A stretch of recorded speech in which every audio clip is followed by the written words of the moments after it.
Terry Dexter, how are you doing? I'm good. I'm amazing. How are you?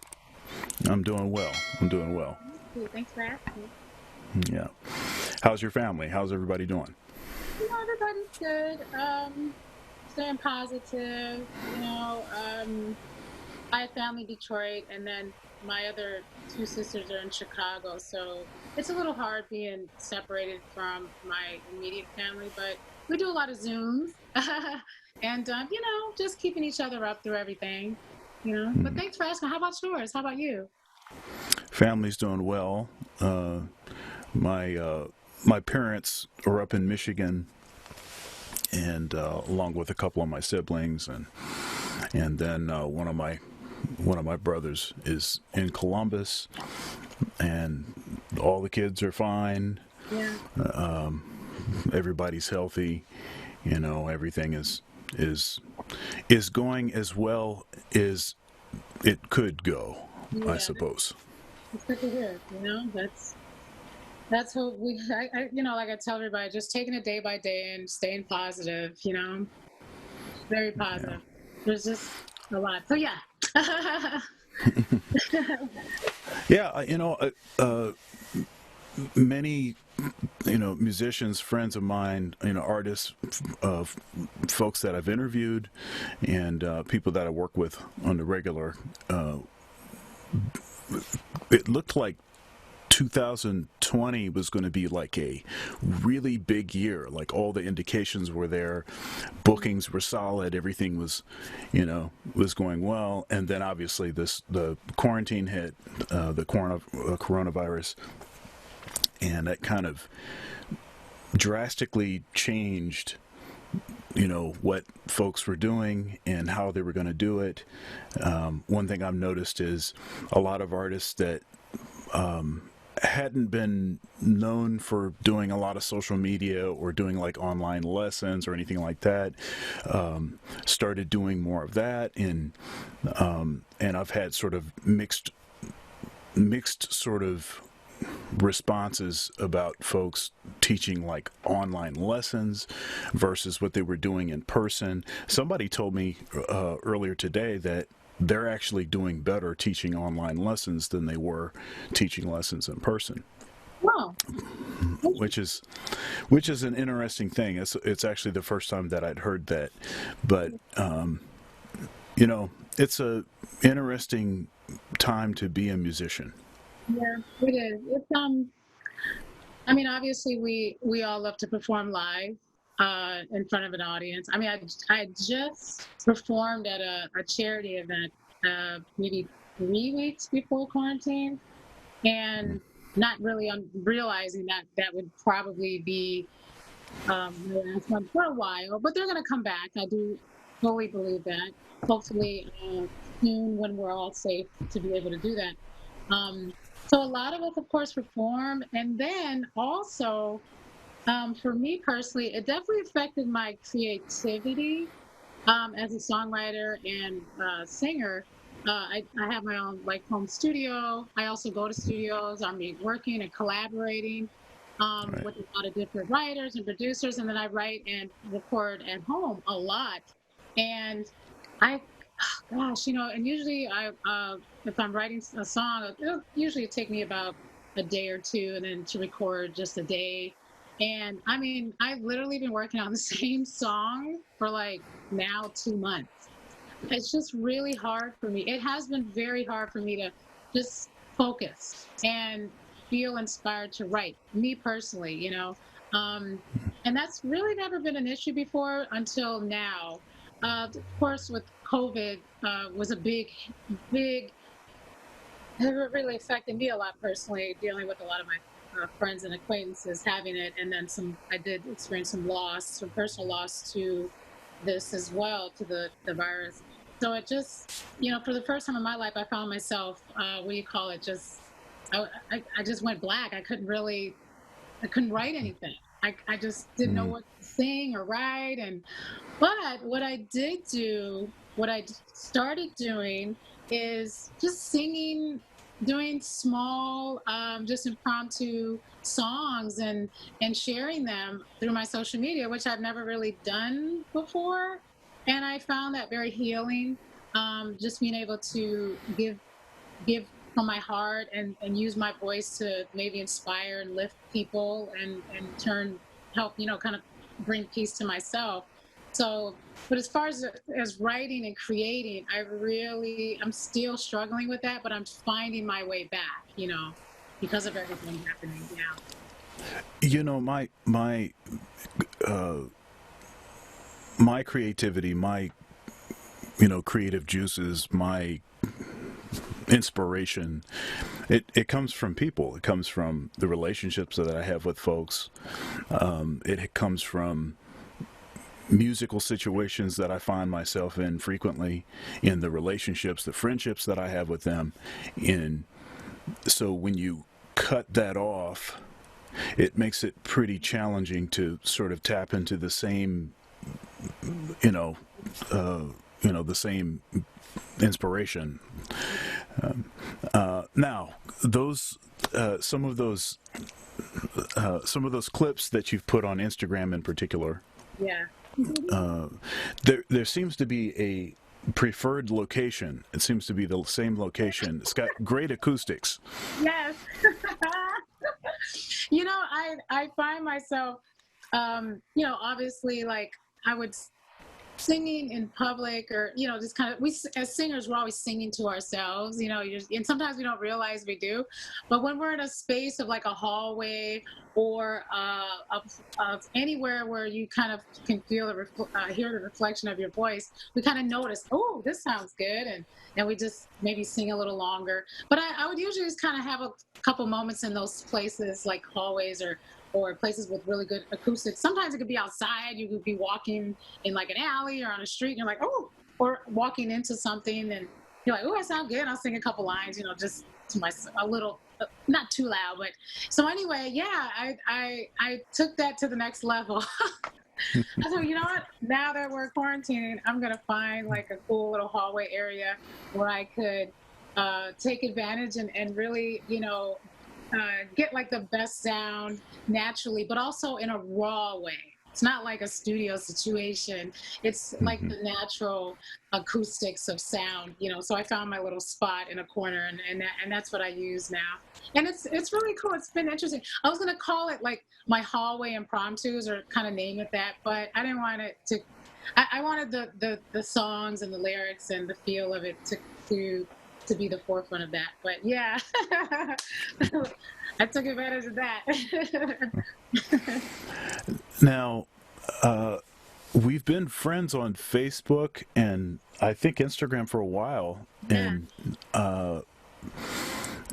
and but something that made me take a little bit more and pay a little bit more attention was you put a video on Facebook, and it seemed like it was like a throwback video from a while ago, where you were with Patti LaBelle, Yeah. and Aw. and Yeah. she was going on and on about how great you were, and how she gets a lot of inspiration from you, from your singing, from your voice, um, and and that caused me to, if I had forgotten or whatever, it caused me to start digging and looking at some other things that you've been doing, and and then I started to realize a lot of the recordings in that that I love, that I listened to for a long time, that you like on those recordings. Aw. And then I was, oh, okay, wait a minute here. Uh, so yeah, can you talk about your relationship with Patty and Sure. Sure. So actually, I met Patty through a great friend, mentor, big brother figure, father figure of mine, named Sammy McKinney. I was about 13 or 14. I was working on a record then with Atlantic, and I walked into the studio, and Sammy McKinney, the songwriter, you may know his work from Anita Baker, Patty, a lot of great. He's the greatest songwriter. I just love greatest songwriter, lyricist ever. My Sammy. Anyway, so I walked in and met him. I actually recorded a song with him, and and right after the session, that's what happened. He was like, "Oh my gosh, that's how we first met." And he said, "I have to introduce you to my good friend," and it was Patty. And I met her. He just called her, and then he told her about me, and then I sang a little something, and that's how we connected on the phone. The day I met Sammy, I met Patty, and then shortly after that, I was in LA, flew to LA to do some recordings, and then I met through Sammy again, Patty in person, and that started many years of, gosh, she just honed me with Sammy through just so much advice. I studio work. Oh, I used to Patty would in her concerts. Of course I'd be honored to go, and Sammy would bring me to her shows, couple in Detroit too, LA, different cities. And Patty would know I was there. Sammy would say, "Terry's here." Or sometimes we go backstage before the show. And during her shows, once in Vegas or twice in Vegas, she would just call me up. And in the middle of her concert, and I wouldn't know when, and I was always so nervous, like, "Oh my gosh, you're gonna call me," and I'm like, young girl, and she, "Terry, Dexter, come on up here," and then I go up there, and then she would give me the mic, and then whatever song she was singing, it would be in between the song or while she was singing a song, or maybe a couple times before she started a certain song. She's like, "Go ahead, do your thing." And then I'm like, "Okay." And then I would sing the song, or she'd sing with me, or I'd sing with her. And that happened every time she knew I was in the audience. So then I would try to say, "Sammy, don't tell her I'm here." But then he would, and then she would call me up, and I'd sing every time with her. And it was a really good training for me, as well as a lot of other training experiences I've had. With another woman also named Cynthia Gertie in Detroit, who honed me as well. But yeah, being called upon, having Patty LaBelle call you up in the middle of a concert in front of thousands, and you not knowing when, and her giving you the mic and saying, "All right, now do your thing."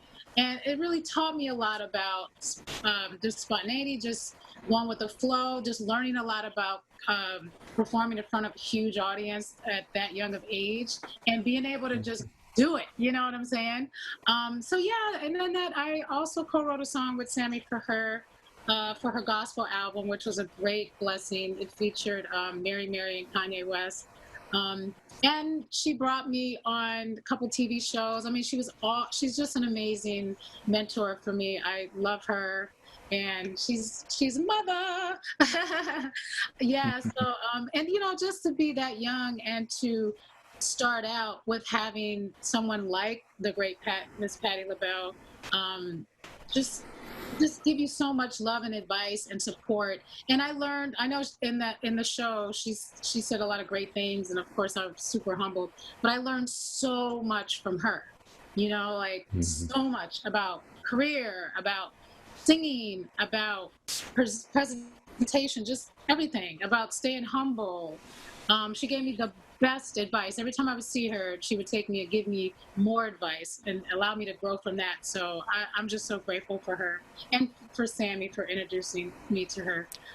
Yeah, so that was part of the beginning of my career, and it's just been an amazing experience since then. Just working with a lot of great musicians and singers that I always looked up to. I got the opportunity to work with a lot of them, and then record my own music. It's just been an amazing journey so far. Yeah. Speaking of one of the artists that I mean, Eric Benet. So there's that Spend My Life With You. I was watching, it must have been a talk show, and who was it? D.L. Hewley, Oh, and his late night show, I think. yeah. Yeah. You sounded better on that than Tamia. Oh no! I gave way better. Oh no, she's amazing. No, she's great. She's great. Don't get me wrong. You just sounded better. Our own it was well, that actually came about, me performing the actual stepping in and performing live with him at that time, we were actually all on Warner Brothers. So Tamir was on Quest, I was on Warner Brothers, and Eric was on Warner Brothers.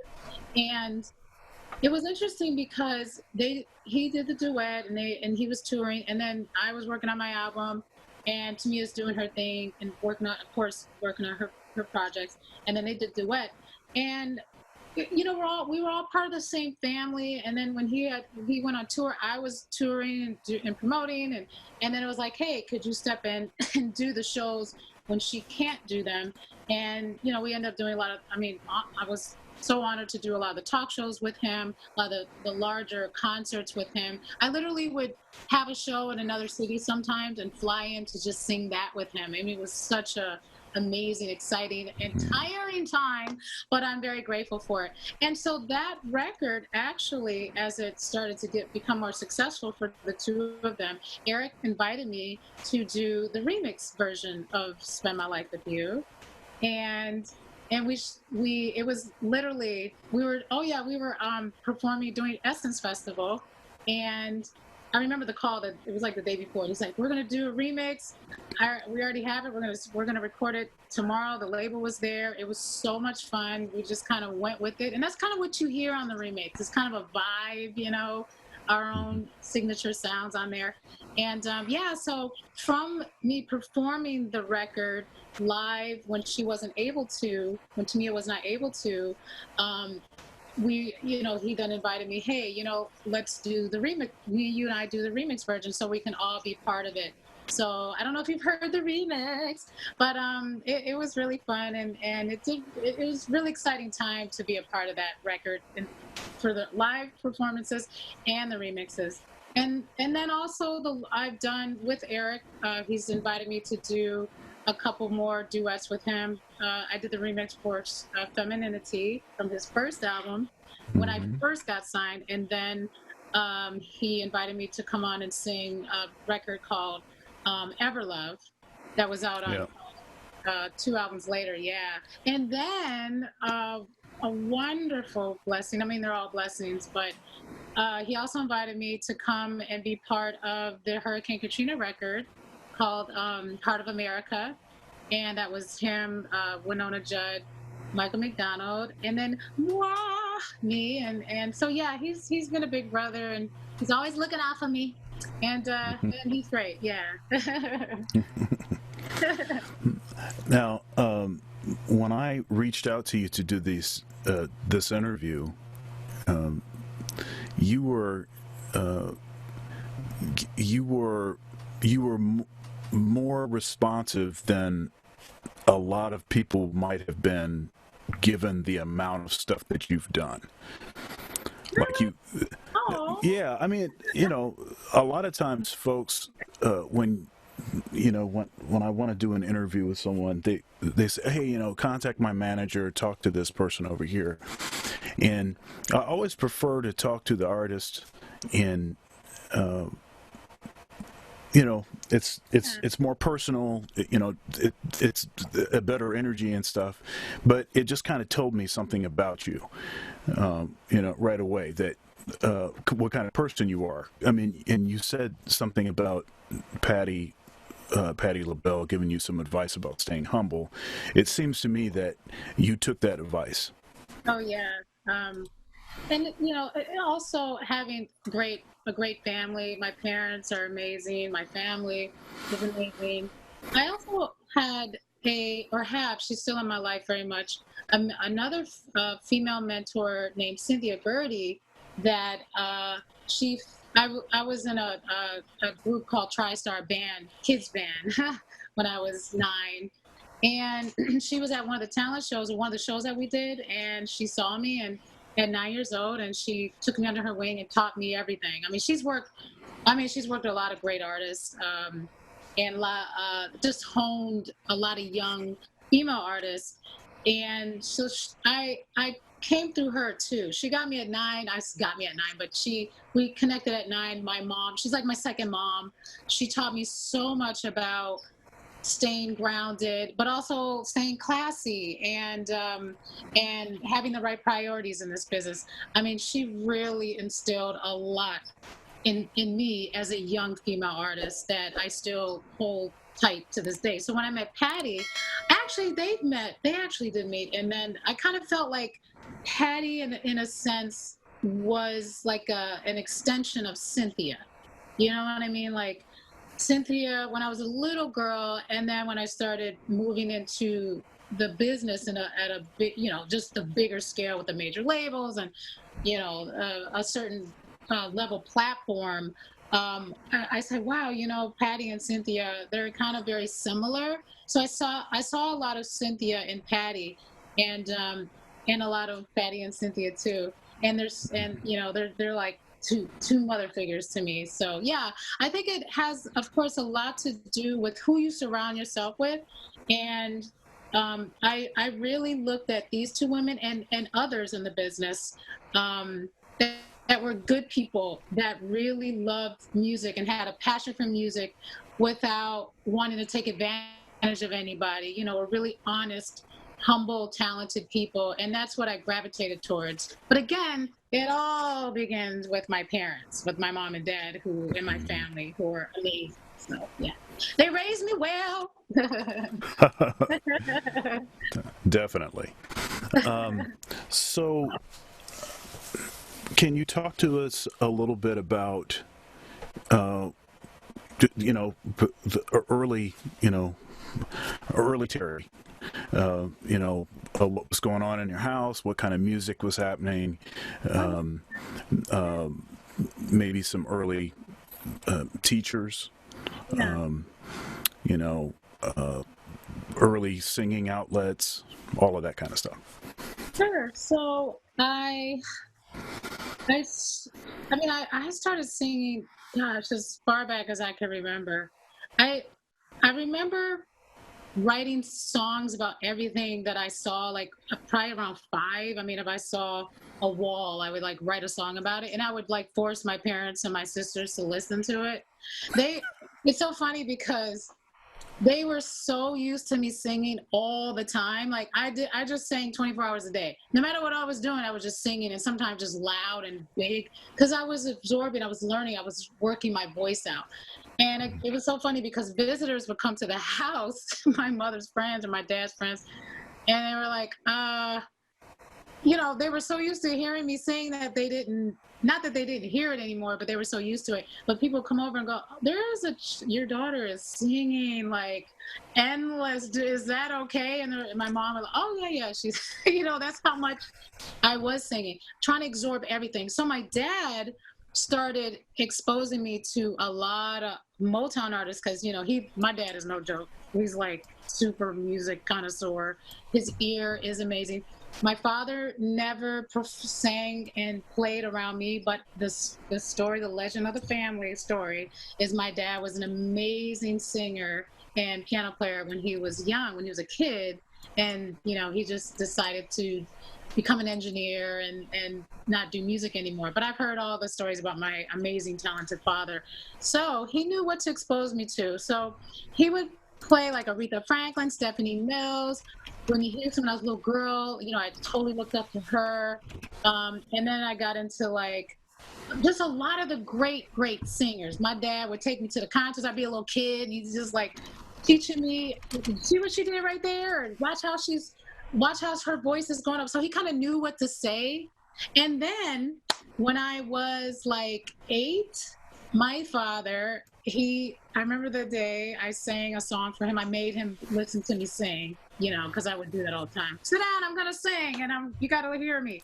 And that day, he called my uncle, who's a pastor at a church, a Baptist church, and he drove me to the church that day. And he walked me in, and they were at choir practice, and that was the my anyway. So he walks me in. I remember that, and he tells my uncle, who was there overlooking everything. Whole choir was there. He said, Terry's gonna sing in the choir. Detroit dad. He's singing in the choir, and I'm like, okay. And anyway, that was my introduction to singing in church, in Baptist church, and I started singing every Sunday.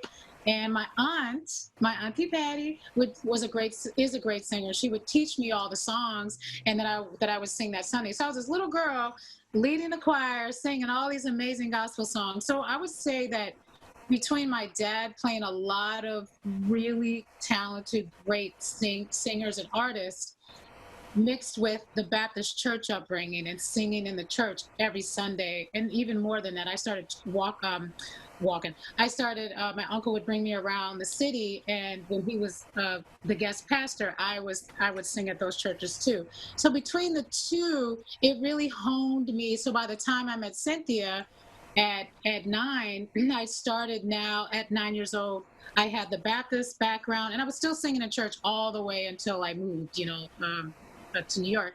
But I had the Baptist background. I had my father playing all of these great artists and taking me to concerts, and my mom too. And then I started learning how to record in the studio, how to sing background, how to harmonize, how to perform, how to hold the mic. So all that was happening around 9 and 10, mixed still with the church, still going on Sunday to church and singing, still listening to my dad's influences, and then in the studio almost every single day. So it was like super, super music boot camp for me. Then Cynthia, around 10, 11, I started doing background studio sessions, and I would sing with a couple women.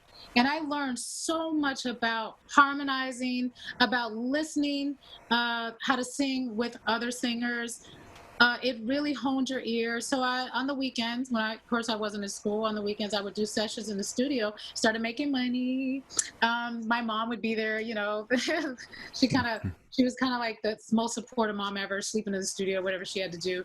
And yeah, so I started doing all these background sessions for all kinds of different artists.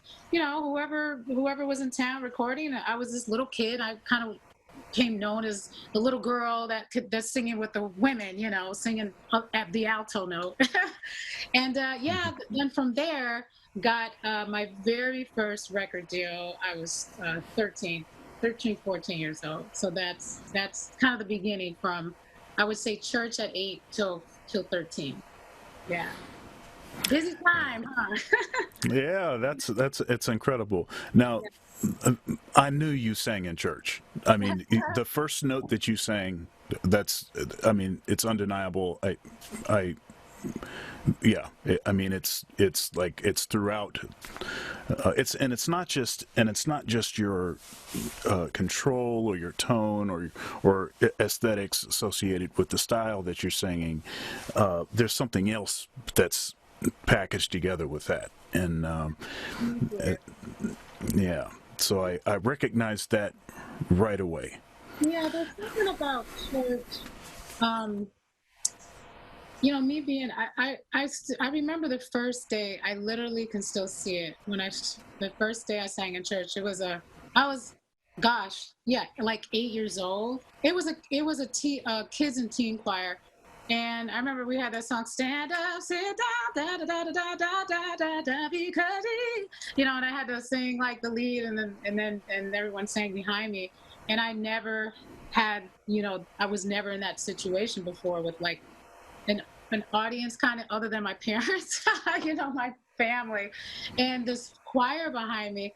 And I'll never forget it, like sitting there with my robe, my first time, looking out, my parents and the whole church, my uncle, everybody. And, I've been in church, but looking at the choir. Now I'm up here with the choir and I'm singing. And I remember feeling, you just feel lifted. You feel the spirit, even at that age. You feel your gift. You feel the power. You feel the power of your gift. 8 years old, I already knew from singing in church how important and how responsible we have to be as singers that are gifted. You know what I mean? And then every Sunday, seeing how me singing and was inspiring people of all ages, from seeing the tears, from the emotions that were coming out of people, through God through me to them. And that was the beginning. That was the beginning of the understanding of my musical gift. And when you do learn to understand that, especially. I trust that you've enjoyed the video so far. Please subscribe, comment, share, like, and also you can go over to my Patreon. The link is in the description if you'd like to further support. Thank you. Now back to the video. Especially so young, it really guides your career. It can, if you allow it, guide your career. You know, your decisions with what or how, what to do with that gift. You know, when to say yes, when to say no. Does this honor this? Is this the right thing for this? So I always allow this because of my experience in the church and the importance of understanding the gifts you have to dictate what to do next with my voice and with my music career, if that makes sense. You know, and you might have to say no a lot, you know, and then but you'll say yes when it's right, when it's important enough. If that makes sense, you know. So It makes total sense. yeah, yeah. I I'm a spiritual person. You know, I'm a Christian, and I'm a minister of music at a church. That's a missionary Baptist church, Okay. and it's a Second Baptist church. It's probably the oldest black church in Ohio. You know, Okay. it's like Wow. 184 years old or something, and it was an abolitionist. The first minister was an abolitionist minister, and so there's a lot of history in the church, and mass choir, all of that. So that's yeah. So that's part of what I do. You know, I teach at Ohio State, the director of jazz studies there, and my primary instrument is saxophone. I started playing saxophone when I was 6, and my dad's is a great saxophone player.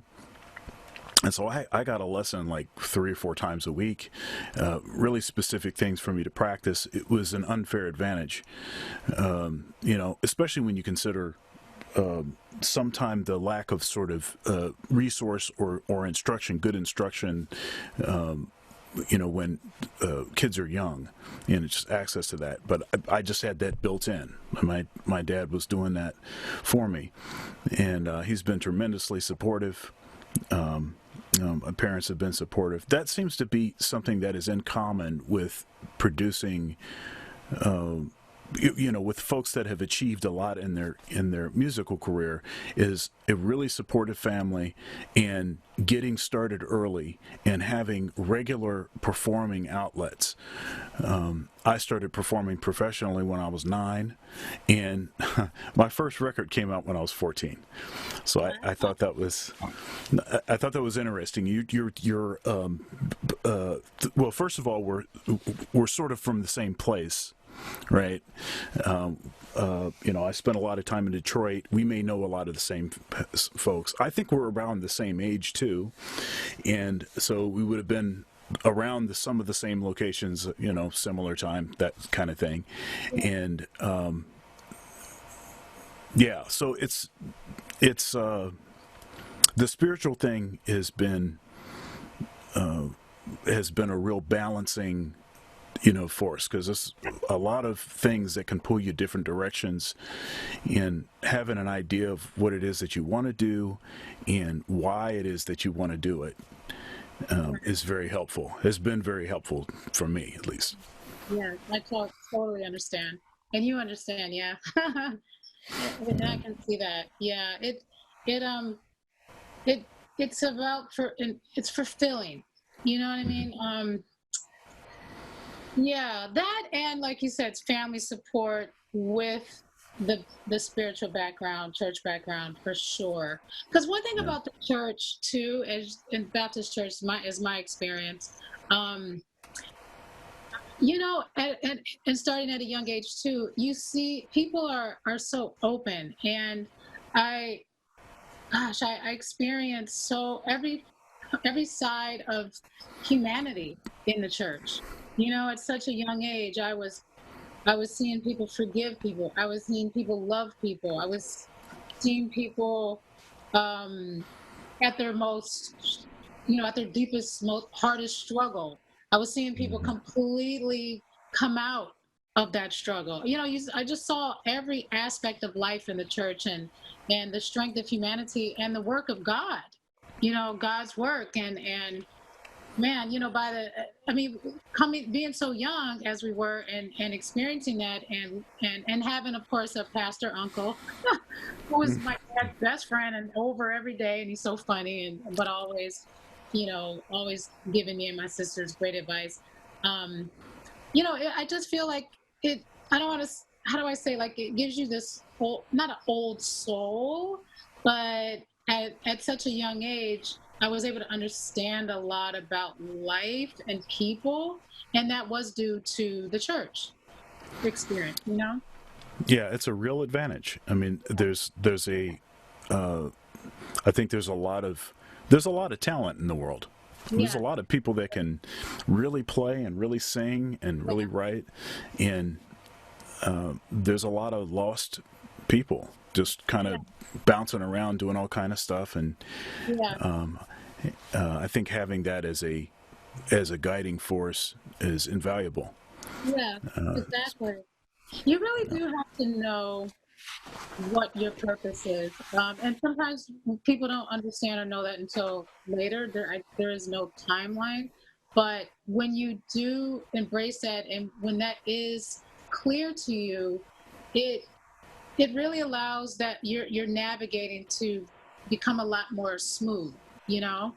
Mm. Um, and musically, as we are gifted musically, um, just knowing what my purpose is musically and how I want to use my gifts musically has just allowed me to endure everything and any and everything that comes my way in this business, Hmm. as a woman. Um, which is a whole other experience, especially being a young artist at the time. When you really know what your direction is, and what your vision is, and what you want to do with your gift, it just allows you, it gives you a strength, it gives you that foundation to navigate smoothly, within your moral compass of your gift. You know what I mean? Mm. So yeah, so and it really allows you to embrace gratitude.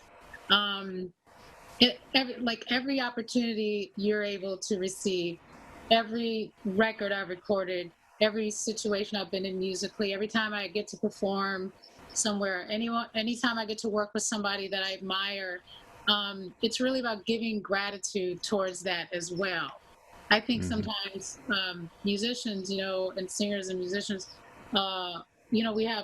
we have such big responsibility in us. We love our passions, we love our gifts, and I believe sometimes we don't give enough gratitude towards what we've been able to achieve with our music and our gifts. Oh, Yeah. yeah. So, There's a lot of complaining. yeah, Um, yeah, yeah, I hear a lot of complaining, and I just can't believe that my living is music. mm, That's every time I think about that. Well, first of all, I would be totally miserable. I mean, I'd be totally miserable if I was doing something else for a living. yeah. Like I'm stuck with music. Like I do what music tells me to do. I'm very I don't really have a choice, right? And it and it started that way very young. It just grabbed a hold of me and said, "You're going to go this way," and but just the thought of, I mean, I'm just so I think it's like you said. I'm just so grateful and thankful that I'm able to do something and make every relationship that I have, everything that I own, everything has been provided through music. Yeah, wow. Everything, Yeah, everything, and that that is incredible. yeah, That's I mean so I can't help but being totally grateful. I mean, anytime I get to play with anybody, and and sometimes folks are sitting around and complaining, oh, this gig, they're making us wait for too long and all of this kind of. It's like, dude, but the end result is you're going to get to play music. So it can't be that bad. Yeah, I think, yeah, totally. And I'm looking at the amazing studio. I mean, just everything that I always say, like, celebrate the steps, right? In our careers, celebrate every single step we take as musicians and singers and as music babies, I call us. We're all music babies. Meaning we were born with music in us. Um, Celebrate the steps, celebrate every single step, every opportunity, every situation you've been in, every meeting you have, every writing session, every recording session, every release, every show. I mean, every moment we have as musicians to be able to express our gifts is a blessing, and definitely we should show gratitude towards it. I started learning to do that because what can happen in this business is it's a business, and it's a heavy business, and Mm-hmm. a lot of artists, such as ourselves, we start very young. And when you're innocent and you're open and you're excited, that's when a lot of artists can get hurt, and or musicians or music makers can get really hurt and scarred sometimes if you allow it. Um, and I think what happens is it affects a lot of people because dealing with I'd say, like, the darkness of the business can definitely make music makers more sensitive to things, right? Which could come out as complaining or anger or bitterness, but Mm-hmm. really it's hurt. it's Yeah. it's having been hurt by the business or situations that have happened, and we all have stories, right? We all have stories. I mean, every single one of us, we all do. But the bottom line, how I pulled in my own experience, how I pulled myself out and kept moving in positivity in this business is to keep music first, to remember why I do it, and that this is leading the way, and it's the most important thing. It's the most important aspect of it all, regardless Mm-hmm. of any business situation or somebody not doing something right by you in the business and all that. This is the most important aspect of it all. This leads me. Our gifts lead us, and just don't lose your love and passion for what the music that lives inside of you. Just allow that to be in the forefront of everything, regardless of the experience. We learn from the experiences, and then just allow this to keep it moving for us. I think what happens is a lot of music makers start to allow the business aspect of it all, or the experiences in the business, to lead the way, right? And then the musicality, the musical gift in them just dims, or they'll or we can tend to bury it at times, when it should Mm-hmm. always be in the forefront, even through the difficult experiences business wise as well. you know Yeah. it's a tough business. It's tough. It's tough. But Yeah. this doesn't change. This doesn't change. Our gifts and our music doesn't change. In fact, it grows and gets better. You know, Yeah. it evolves. So, yeah, I hear what you're saying. Yeah, for sure. So I'm looking at your Instagram, Yeah.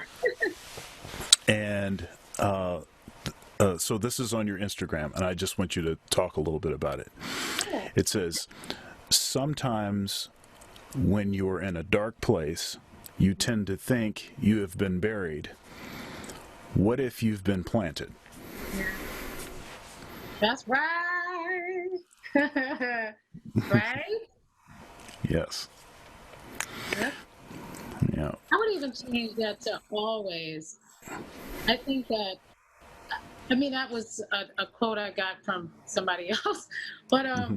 I would say I would even change it to when we're always when we're in a dark place, not sometimes, right? Because I we don't want to get. I feel like we want to give our growth even in the dark times. Like every situation in life is to allow us to grow and expand, right, and learn. Mm-hmm. All dark experiences, if you feel they are dark, and if you feel you're in a dark place, it's always a growing experience. It's always going to be that. So let me change that to always. Yeah. Can you? Okay, so I want to get an idea of, and this is one of the questions that I've asked all of the musicians. Practicing. What is your practice routine like? And maybe you can include like warming up and Sure. vocal health. What do you do to preserve your voice and all of that? Sure. So I started when I was during my was it Warner? Yeah, the project. I I worked with a really great vocal health coach in New York City who it was all about maintenance. Because I was doing shows like twice a day sometimes and singing a lot, and I was just tired a lot, and so I learned many years ago how to warm up before singing anything, and then how to warm down. So making sure you definitely warm your voice up before any show or any time I sing. I don't care if it's for 30 minutes or for 2 hours or 10 minutes. I always warm up. And then after a show or after performance, warming down. So I do that every time I sing. Also, dieting. It's important. So if I know I have a session, it depends on the.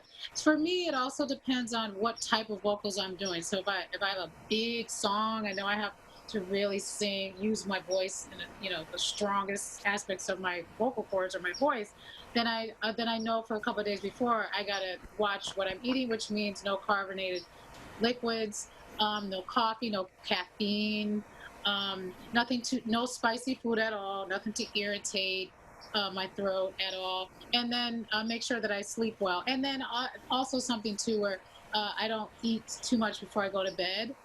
Specifically like don't eat not at all, which can affect like your digestion and just if you have acid reflux, if you eat something and can cause that too.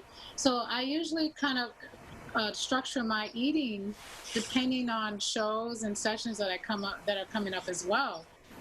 So yeah, warm up, vocal warm up, woke up, warm down. I do every single time I sing anything, and then depending on if it's a show or if it's a session, depending on what type of singing I have to do, I structure my entire diet around that performance, or yeah, a couple days beforehand.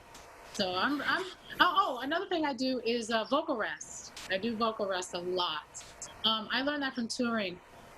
You have For me, especially when you get singing big, you singing really strong notes and using a lot of your voice. Vocal rest is vital. So if I have a long show or I know I have a long session and I know I'm going to be singing a lot, or if I know I have to sing a few days in a row a lot, then I'll do vocal rest a couple days, not too long. Maybe the longest I've done it is 48 hours before my performance. That means no talking, nothing, like no time. And everyone, it's funny. All my friends and my family, they know. Oh, Terry's on vocal rest. Don't talk to her. Just text me. And it's amazing. It preserves your voice. It allows your voice to rest, heal, and get really good and strong for your performance. Yeah. And now, how hard is that for you to do, to not talk? I'm so used to doing it since I was like in my late teens when I started doing it. Okay. Oh man, I'm hardcore. Like Hmm. people know I have the face of the vocal rest face. If people know me, they see me. I have this face of. They're like, "Oh, you're a vocal rest, okay." Hmm. Shoot. Sometimes I'm a vocal rest, and I have like my friends. Some of them have a party or birthday, and I'm like, I can't miss the party. I will go to the party or go to the gathering, and be on vocal rest. And I have this thing where I talk to friends through like I'll type in what I'm saying on my phone and then show it to them, and everyone's used to it. But I'm so good with it that I can even go to a social gathering and figure out how to communicate without using my voice. That's how good I am at it because it's important. Yeah. It's so important. I actually learned that through I had a vocal doctor, vocal health doctor. As singers, we always should go get our checkups, just like our general doctors. Check your body, you could check your voice. And I had a great doctor in New York City who taught me vocal rest. She worked with a lot of great singers. One was Celine Dion, Mm. and I know Celine. I guess Celine Dion was doing it, and I think she worked with her or something where she mentioned it to me years ago. This amazing doctor, what was her name? I can't remember it with a K. But anyway, she's the one that taught me about vocal rest and really embedded it in me. You need to do vocal rest when you're singing, and so it was through her that I learned how to do it. Yeah, so it's just been so long that I do it that it's not hard. Yeah. Now are you a fitness advocate? Yes. A little too much. No, I'm kidding. um, I love it. Yeah, I've always been into fitness. I played basketball, did a lot of sports in high Hmm. school. I was, music and sports were my thing, and yeah, luckily, I've just been able to sustain that all the way through. I love it. Right now I'm actually into running. I just got into this whole running. I never really ran a lot. I do a lot of like from martial arts stuff to cardio to classes to I'll just do anything. I'll just try all kinds of stuff. But I love like cardio classes. I like classes with people and I can challenge myself. But I just started running. I like it, so I think I'm gonna stick with that and see where that takes me. And what about you? Fitness wise? Yeah, I'm an amateur bodybuilder. Um, Oh, and bodybuilder. Wow. yeah, I've been in the gyms, you know, since I was 14. Wow. So so that's uh 30 years, of you know. So That's yeah, awesome. but that's been a nice balance to all the music stuff. Yeah. There's actually a lot in common in my teaching.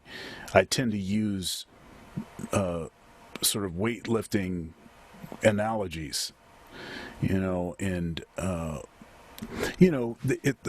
so one thing that you find in I call this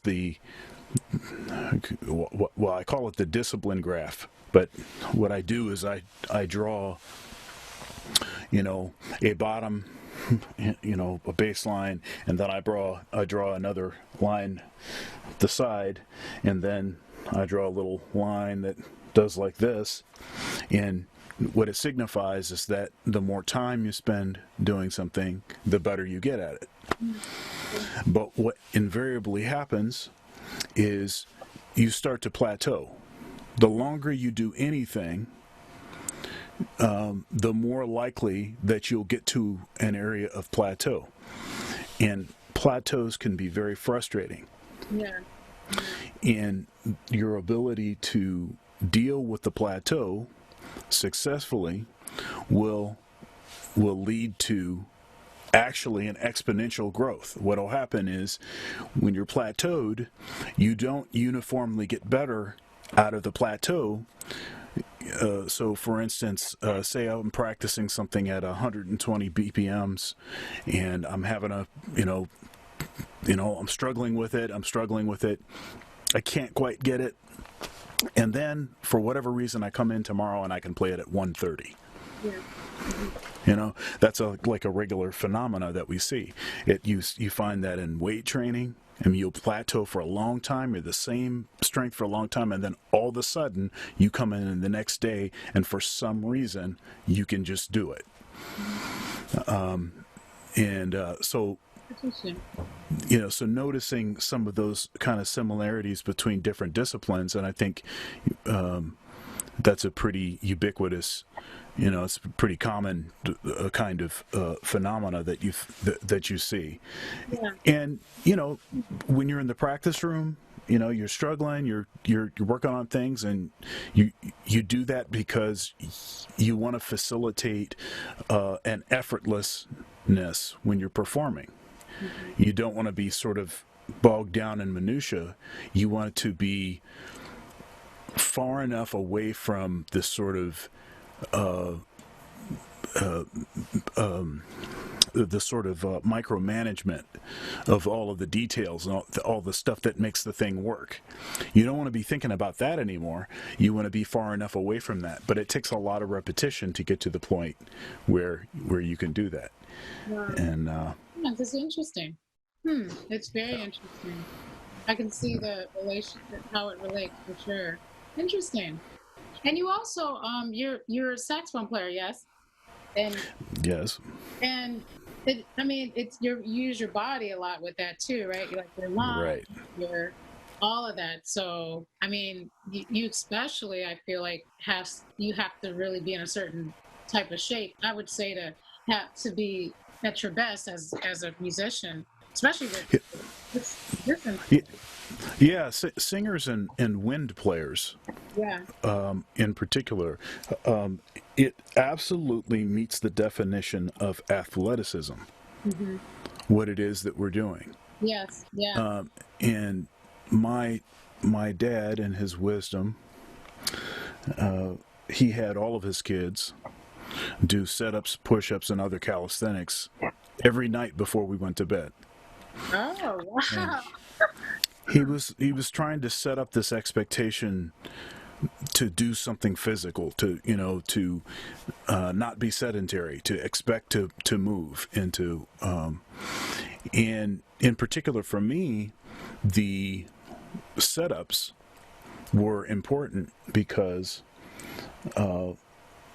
I mean, you know this, that this your this part of your body is a yeah, right is a non-hinged Mm-hmm. non-hinged muscle group, which means there's a lot of muscles that are involved. This is a hinged muscle. It's very obvious what which muscle is causing the contraction. Not as obvious with this area. So you have lower back, hip flexors, obviously your abs, and you've got obliques. But then also inside, the diaphragm is actually attached to is attached inside. So as you're doing a crunching motion, you're actually training your diaphragm too. So you can actually strengthen your diaphragm to be able to take in more air and to more consistently be able to push the air out. Take it in quickly and to be able to push it out. And even when you don't have very much air left, to be able to still uniformly push that last little bit out. Yeah. And for singers and wind players, that's really important. Yeah. It's detrimental. Air and breathing is number one. Number one in breath control. And yeah, you're right. Sit-ups and fitness for sure. If that's at tip-top shape, obviously your singing and your playing would be much better for sure. It's very important, actually. You had me start bodybuilding. That's cool.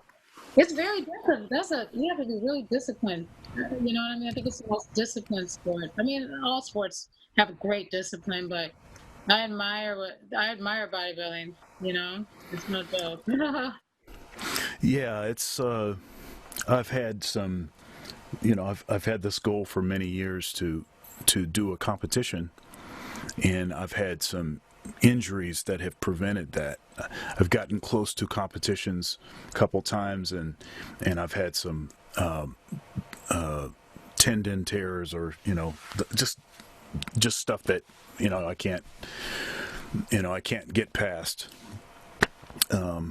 And I've had some issues with shoulder health and that kind of thing, but it still beats the alternative. I need to have. I find for me to be willing to do what it is to endure the pain and and struggling associated with training regularly. And honestly, I see it, when I'm practicing. I tell my students all the time, I don't like to practice. I mean, I love to play, Hmm. you know, and I'll grab an instrument and I can play all day and lose time. I can mess around with gear and stuff. You know, I can do that all day. But as far as practicing, where you're sitting there and like trying to work on something that you can't do, Yeah. and like just struggling with it, you know, there's not a lot of people that, you know, that really like to do that. You do it because it's necessary. Right. You know, you endure that because you want to see what's going to happen on the other side of that. Yeah. And same thing with training. I remember there was someone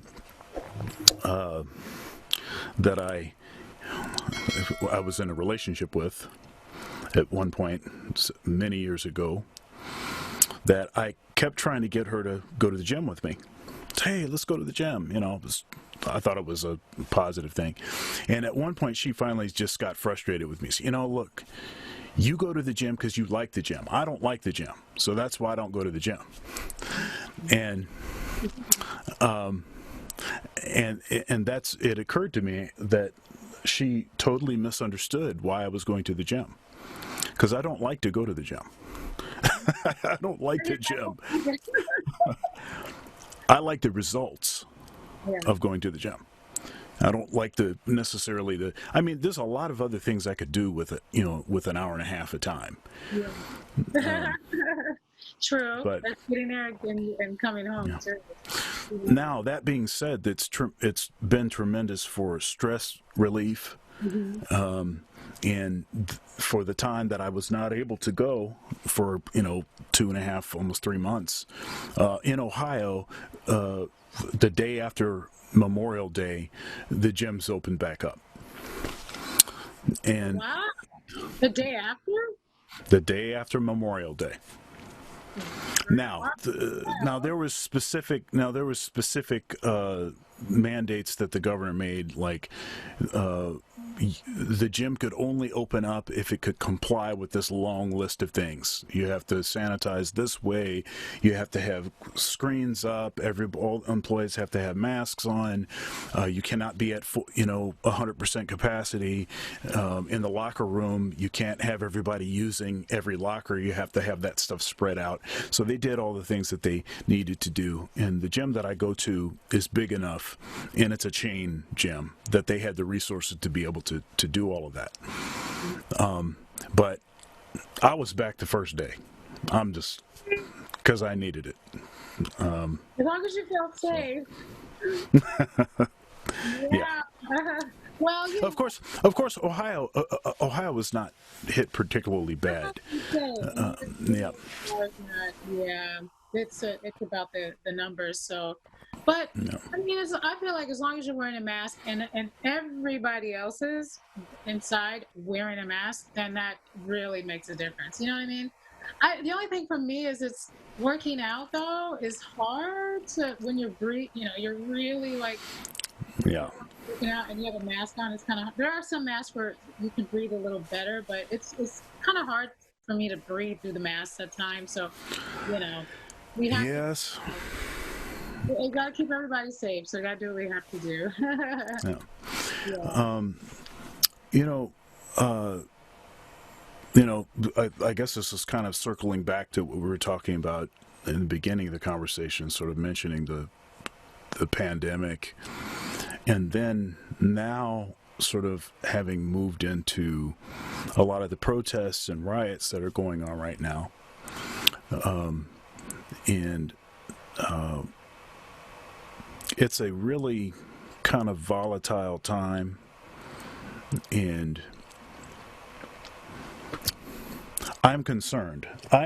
I try to be hopeful, but you know, I was talking to my dad about this, and he's seen many times there be protesting, and then after the protesting is over, nothing really changes.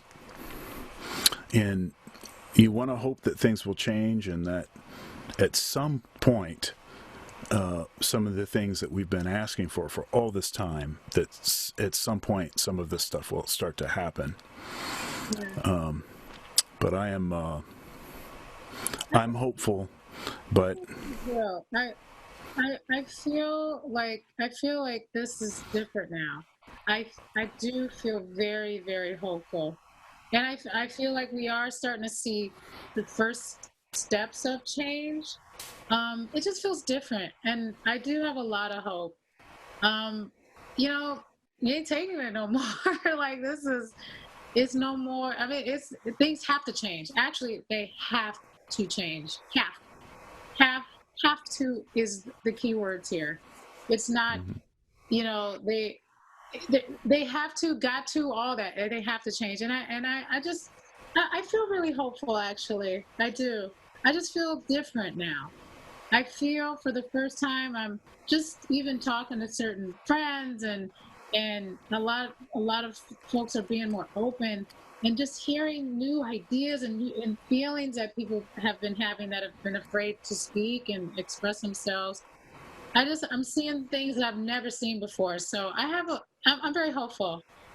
I don't want to say like I'm excited to see change, but I'm kind of going there because I feel like, how do you say, like there's something that has been broken and it's not going back. This is it. You know what I mean? And I feel that. There's a lot of really strong, especially young people now too, and the youth are, like the youth are the future. And there's just a lot of power and a lot of it's like the dam has been broken, and I just feel that. And like I said, I feel very hopeful. I'm looking at things day by day. There is a lot of anger, understandably, a lot of frustration, understandably, um totally understandably. um but through it all, I just feel like there's something that's finally connecting them. You know what I mean? I feel like the connection is starting to finally meld in together. And yes, we have a long way to go, but I do see some steps happening. And we're not going to let it stop. We're not going to allow it to stop. We are not. And that's how I feel so many people are feeling. Like, we're going to see this through. This is not a light thing. We're not just going to ride this situation and be hurt and then wait for the next one. That's not happening anymore. You know what I mean? Like, we can feel it now, through the computer. Like, this is not, no. We're going to make sure that change happens, and it is. It will happen. It has to, you know? So, Yeah, I mean, it's not the first time that we've been in a similar kind of thing. I think this might be the most pronounced. yeah. I But mean, it's the most. that says a lot right there, that this is the most pronounced. I think Yeah. that, my aunt is, she's 76, right? And we were Hmm. talking a few days ago, and woo, she was telling me so much about, like, she's from Milwaukee and her experience in Milwaukee, and back in the 50s and 60s. And she even said to me, she said, I just feel different. I feel like this time is different. Even she said that after everything that she's been through, since like the Yeah. 60s. But she even said that. I feel like if we talk a lot, like to your dad, my dad, to our elders that have seen a lot of, the decades, they've been through a lot, you know what I'm saying? I feel like even my dad is saying this. Even he said that. He's like, yeah, I just feel different now. I feel like it's the tide is turning. So these are, and my dad's in the 70s. So to hear it from them who have seen decades of just struggle, you know what I'm saying? And living through it all. For them to hear my aunt and my dad, and just, around their age range and older, say similar, like, I feel like this is different. It's inspiring me now for them to see it, and I'm already feeling it, but just to see my elders say it and feel it, like, I feel like, yes, this is our moment, and this is not just a moment, this is it. It makes me very hopeful. Yeah. Yeah, I had a conversation with my dad recently, uh, maybe a couple days ago, and we were talking about this, and Yeah. it's a similar thing that he was saying. This something different about this, I mean, we've been in similar kind of things, but something's a little different about this. And so How, hopefully what that means is that something will change. how old is your dad? Or what age range? Yeah, he's in the 70s. Okay. Yeah. When you just, I just feel like I feel like we all need to speak, in my opinion, to our elders, right? I mean, they teach us so much and allow us to really see where we are and what we need to do and what's best, what we really need to do. I'm learning so much from talking to my dad's age range of family members. And a lot of it is hard to hear. A lot of it is hard to, I mean, some of the stories I'm hearing, but it really adds to the fuel that we need to make change happen. Especially when they were our age or younger, what they had to deal with, and now it's like the youth and to us too. We have a lot of responsibility, and it just makes it even more precisely how that we need to make things happen and get things done. You know. Yeah. We do, and we will, and we are. I see it. I'm seeing it too, and it's about time. And I know we're not letting this go. This is not going to be a moment to moment situation. I know that we're not letting one thing go anymore. Not at all. Look at me. I'm like, yeah. Well, some of my frustration with these kinds of events and aspects of this, what's going on right now, is there's a lot of political posturing. Mhm. There's a lot of people that are saying the right things, but it's hard for me to believe that they had an instantaneous change of heart. And so sometimes that uh, makes it challenging to yeah, there's that. And I just think we need to calm down. I think Yeah. if we can calm down a little bit, Yeah. I Well, think it's I think fine. we'll get there. The fire first, the emotions, everyone, just allowing all of that to come out. And then Yeah. and of course the calm will come. And, the thing too is, like like you're speaking about with the politics and posturing, sure. What I'm noticing about these times today is that we are allowed to find information on our own. We're no longer being Mm, filtered. We can yeah. find what we need. No, even if it's a lot of it is not real or true, but we can, if you keep researching and looking and listening and reading, you'll find it. And that's the times that we're living in, is that we can see and hear and communicate and express more than ever before. And I think that's what we're also seeing and experiencing, is we're listening to everyone speak. We're reading, we're able to have access to so much information that we never did ever before, and it's just going to keep growing too. So we're exposed to everything. We can see everything. You can't really hide anymore. You know what I mean? We'll find what we need to know, what we're seeking, the information we're seeking. We will find it where that wasn't possible in the past. So that's the power that we have as people now, is information. Yeah, and and sometimes it's nice to you know go to a website or get on Netflix or without a this is what we're doing about COVID-19 message on everything. It's like, oh, it's like, okay, can I just look this direction without seeing that? But I understand why it is, but I'll be happy when we're a few months down the road. Yeah, Um, it's gonna be good. yeah, I'm a realist, so I'm cautious with my optimism, but I am hopeful. I am hopeful. I understand. Yeah. Okay, so I did want to ask you about any other instruments.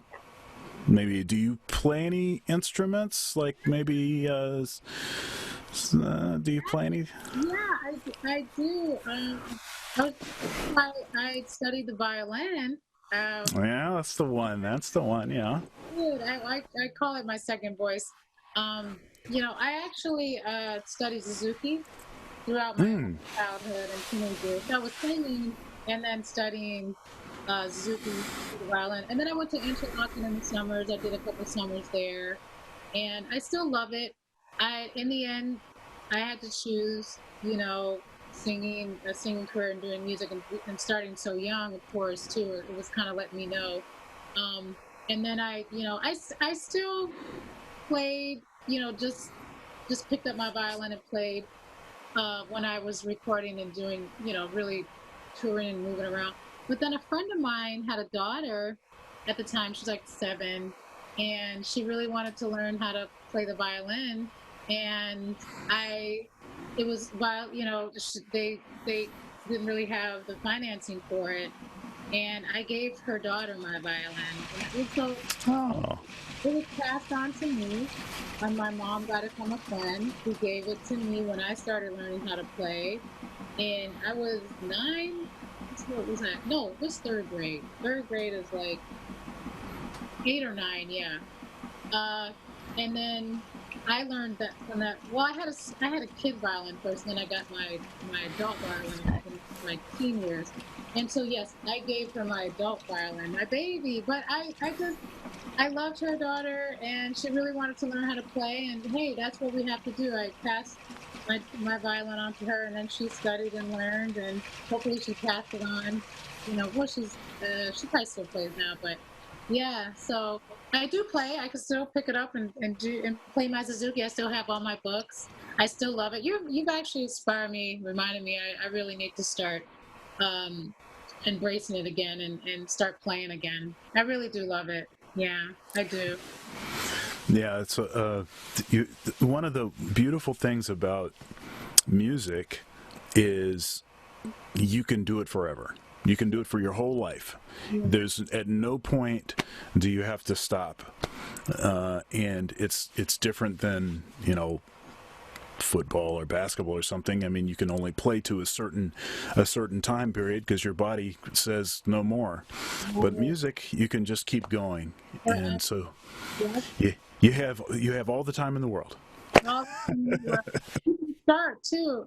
I was talking to a friend of mine the other day about music, and so we have to start young. And if I said no, no, no, if you discover your musical gift at Hmm. any age, I don't care what age you are. I said you can always express your music. It does, what's your musical gift. It doesn't matter. You don't have to. Because she was like, you have to start young, and if you don't do it, when you're really young and hone it, then there's no chance. I said, well, no way. I know people start playing the violin and the piano at like their 30s out of nowhere, or like started singing. My uncle actually, my on my mom's side, he's like in his 50s when he started singing. He's a great voice, like you can do it whenever you want. If when the music is ready to come out and express, it will come out regardless of what age you are. So yeah, that's one thing about music. No timeline. So, in addition to the possibility of picking the violin back up, what other goals do you have? You have some projects that you're working on, some things that you're, Yeah. scheming and, working out, you Yeah. know? So I have a couple music projects I'm really excited about coming out. I have a record coming out with Dexter. I'm so excited. He's like Uncle Dex. So he has a wonderful project, a whole theme project. So he sent me a song that he wrote, and I met him doing the Rose Fest, and we performed together, and we just clicked, and he sent me a song shortly after, and I recorded it, and yeah, it's coming out soon, and so yeah, that's coming. Then I have a record coming out with. I'm featured on his album, an artist in the UK called Osquello, who's super talented young man, and I just love his boy. He has a sound and vision and message that is well beyond his years. He's like 20 years old, 21, I think 21. And I would say you're just like just old soul, and he's into jazz and he just has this great ear, and he has a really interesting and wide spectrum of understanding of music. Mm. So we did a really great song together. I'm excited about that. That's coming out, I think, early next month on his project, and he's doing his thing over there. He's really, I'm really excited to see his career growing as well. Then I have some. Oh yeah, I have a record with Frankie Feliciano coming. I'm so excited about that. That'll be next month. We shot a video before quarantine happened. But we just shot it. Gosh, really fun. Great visual with the record. And Frankie Feliciano is an amazing house music producer, but he's also like rhythmic soul. I mean, he's legend in the world. So it's a great honor to work with him. He's a longtime friend, and we finally have our first record together coming out. So, and then more records with Roy Davis Jr. Gosh, so a few Mm-hmm. things. And then I'm Yeah. also an actress. And uh, see, so I'm on a show on UMC now. And we just season 2 just ended, and just got word that we're going into season 3. So that's on UMC, and I'm playing a character. Her name is Eileen. It's drama and a lot of in very. It's a great storylines, and just it's got every aspect of storytelling in it. So yeah, it's on the UMC channel through Amazon, or you can just go straight to UMC. So yeah, singing and acting and Yeah. yes, excited Yeah. about it. Say the name of the show so that folks can Oh yeah. find it. Right, I totally forgot the show. It's called A House Divided. A House Divided. It's a great show, really fun, um, really intense. It just hits every aspect of storytelling. Family, love. There's just a lot of ups and downs. Yeah, Mm-hmm. it's a great show. I'm really having fun. Love the cast. Love being a part of it. And yeah, I just got word about season 3 yesterday, so that's great. Yay! So yeah, just trying to do it all. Just loving the acting, which is a little newer for me, but I love it. It's an extension of music. I got into acting through music, doing a Mm-hmm. musical, and I love the different channels, being able to express myself in both of the channels. So Mm-hmm. it's all a great blessing, and it's all a lot of fun. Yeah. Yeah. Well, I have so enjoyed talking with you. Me Um, too. yeah, I feel like I know you. I know you better, and I hope that the audience feels like they got a chance to know you better. And Thank you. is there anything else that you'd like to say? Yeah, well, as a professor at a university, um, Mm-hmm. just having the chance to speak to young people. I'm sure there's some watching, as you are. And I always like to give advice to young artists, starting or developing their careers in music and their gifts. And the advice I would give, and any chance I get for the young artists, I'm like, let me just tell you this, let me just say this. It's just I always say, let your gift lead. So let your gift lead the way in decision making, in what you want to say in your music, how you want to express your music. Because I feel like a lot of artists, especially young artists, it is a lot the questions of where do I go, how do I do this, how do I say this, how should I play this. There's a lot of questioning going on, right? And there's a sensitivity with that. And what I always advise, and just the love I give as a fellow singer and musician to another music maker, especially a young one, is don't worry about the questioning. Let your gift answer your questions. Let your gift lead your creating. Let your gift step out and lead your performances.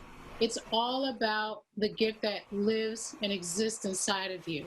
So trust that and let it lead you and navigate you throughout your life and career. Young people, all music. Well, Terry, something else that we have in common before I let you go. So I have two middle names. Oh, So my name is Sean Michael Terry Wallace. oh, you spell it with a Y? Terry. Oh, cool. See?